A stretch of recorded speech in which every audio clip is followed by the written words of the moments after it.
Hello friends, नमस्कार। स्वागत करती हूँ आप सभी का।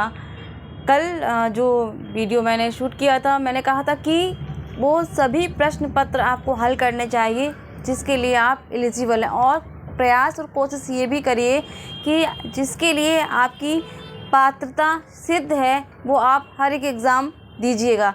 हालांकि संभव नहीं होता है हर एक एग्ज़ाम देना, क्योंकि फ़ीस भी सभी में लगती है और अच्छी खासी मात्रा में फ़ीस ली जाती है। तो हर कोई, मुझे लगता है कि हर एग्ज़ाम देने के लिए अफोर्ड नहीं करता। हर एग्ज़ाम वही जिसके लिए आप एलिजिबल हैं, यानी कि ऐसे कई सारे एग्ज़ाम हैं जिनको हम टीजीटी पीजीटी वाले दे सकते हैं। टीचिंग लाइन से संबंधित काफ़ी वैकेंसी इस तरह की निकलती हैं, लेकिन कहीं ना कहीं कुछ आर्थिक स्थिति ऐसी आ जाती है और कुछ मानसिक स्थिति ऐसी हमारी बन चुकी है कि हम सिर्फ एक ही लाइन को पकड़ के बैठे हो कि हमें बस यही करना है, बस यही करना है। तो चलिए, कोई बात नहीं। यहाँ बात आज मैं ये करूँगी कि जिनके लिए हम फॉर्म नहीं भर सकते, एग्ज़ाम नहीं दे सकते, कम से कम एक छोटा सा काम ये कर सकते हैं। उन पेपरों को लेकर हम देख तो सकते हैं। अगर आपके पास पेपर नहीं है तो आज तो बहुत अच्छी सुविधा है, हम सबको पता है। आपके टेलीग्राम चैनल पर, यूट्यूब पर, गूगल पर हर एक तरह का, हर एक एग्ज़ाम का पेपर आपको वहाँ पर मिल जाएगा। हमें केवल अपनी मतलब की चीज़ देखनी है, वो है हिंदी, कि हर एक एग्ज़ाम में हिंदी किस तरीके से पूछी जाती है। तो मुझसे कमेंट में पूछा कि किन किन पेपरों में हिंदी आती है, वो आप मुझे बताएं। तो मैंने मेंशन किया यहाँ पर कि किन किन पेपरों में हिंदी आती है। तो नॉर्मली यूपीएससी में तो सभी हिंदी आपकी आती ही आती है। बाकी आपका एसएससी रहा, बैंक में आईबीपीएस है इसमें भी, और आपका एसबीआई जो एग्ज़ाम होते हैं इनमें आपकी हिंदी आती आती। फिर वो आपकी चाहे 10 मार्क्स की हो या आपकी 15 मार्क्स की हो, तो हिंदी कंपलसरी सभी में आनी ही आनी है। तो हिंदी के जो महत्वपूर्ण प्रश्न होते हैं अधिकांश वो रिपीट ही होते हैं। फिर है रेलवे में आपका हिंदी, आपको पता है अच्छी खासे नंबर में हिंदी रेलवे में पूछी जाती है। उसके बाद है आपका स्टाफ पब्लिक सर्विस कमीशन, इसमें भी हिंदी का एक पेपर होता है। फिर आपका पुलिस कांस्टेबल सिपाही भर्ती, इसमें भी आपका हिंदी का पेपर होता ही होता है। तो यहाँ पर एक, और इसके अलावा और भी अच्छी वैकेंसीज जिनमें हिंदी का पेपर कंपलसरी रहता ही रहता है। तो एक काम करेंगे, इन पेपरों को जब समय मिले आपको, मैं ये नहीं कह रही हूँ कि आप बीच में अपनी पढ़ाई को विराम देकर उनमें खोजने में लग जाइए, नहीं। जब आपको लगे कि मेरा सफिशिएंट हो चुका है, और जो एग्ज़ाम में आए हुए प्रश्न हैं, कई ऐसे प्रश्न होते हैं एग्ज़ामों के कि जो हमारे यूथ में और घटना चक्र में नहीं है ना। तो हमने देखा, ये नोटिस किया कि जो पेपर्स मेरे पास है मैं पढ़ रही हूँ, चीज़ों को देख रही हूँ, तो काफ़ी ऐसे प्रश्न हैं जो हमारे यूथ और घटना चक्र में नहीं मिलते हैं। तो यहाँ पर उन पेपरों को एक बार सरसरी नज़र से देखिएगा ज़रूर कि एग्जामिनर का प्रश्न पूछने का तरीका क्या है, वो पूछ कैसे रहा, प्रश्न कैसे घुमा फिरा के पूछ सकता है। तो यहाँ पे हमने ईएमआरएस का एग्ज़ाम दिया था, उसका भी अच्छा खासा लेवल है हिंदी का। अब हिंदी की बात करूँ मैं तो फर्स्ट पेपर में हिंदी लगभग 10 नंबर की तो कंपलसरी है, 10 या 5 नंबर की।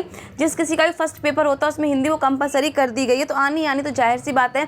अब जैसे अभी राजस्थान व्याख्याता वाला आपका फर्स्ट ग्रेड का एग्ज़ाम होगा, तो उसमें भी जो फर्स्ट पेपर है उसमें भी 5 नंबर की हिंदी कंपलसरी है, तो उसमें 5 नंबर की हिंदी रख दी गई। बाकी आप सब्जेक्टिव जो भी हैं, तो यहाँ हिंदी पढ़ने का मतलब ये है कि आपको एक से अधिक पेपरों में काम आने वाला विषय है। तो यहाँ पे मैंने बात जो की वो ये कि जिस किसी का एग्ज़ाम हो रहा है आपके आसपास, आरओ का, एआरओ का, पुलिस भर्ती का, कांस्टेबल का, या जीआईसी प्रवक्ता का, या जो भी वैकेंसीज आ रही यूपीएससी का, एसएससी का, इन सभी का, तो कोशिश ये करिए कि उनका पेपर कहीं ना कहीं से आप ले लीजिए।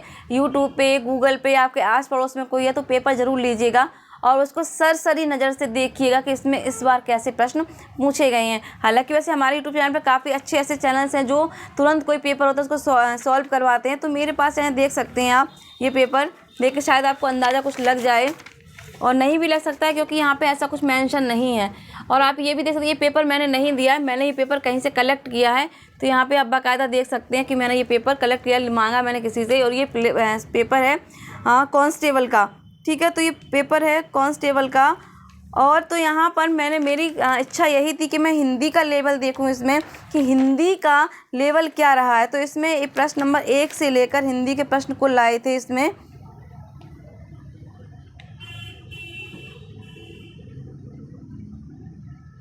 37 प्रश्न, यानी कि मैं दिखा देती हूँ आपको।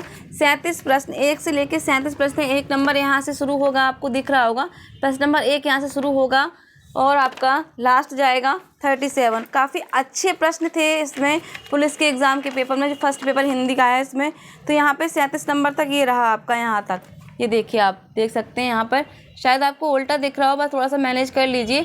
तो यहाँ पे यानी कि इन 37 प्रश्नों में जब मैंने व्याकरण के प्रश्न है, ये काफ़ी महत्वपूर्ण है और मुझे लगता है व्याकरण हर किसी का बहुत अच्छा नहीं होता है, किसी किसी का बहुत अच्छी पकड़ होती है व्याकरण पे। मेरी तो बहुत अच्छी पकड़ नहीं है, लेकिन मेरा साहित्य मुझे लगता है मेरा बहुत अच्छा है। व्याकरण पे मुझे ही मेहनत करनी पड़ती है।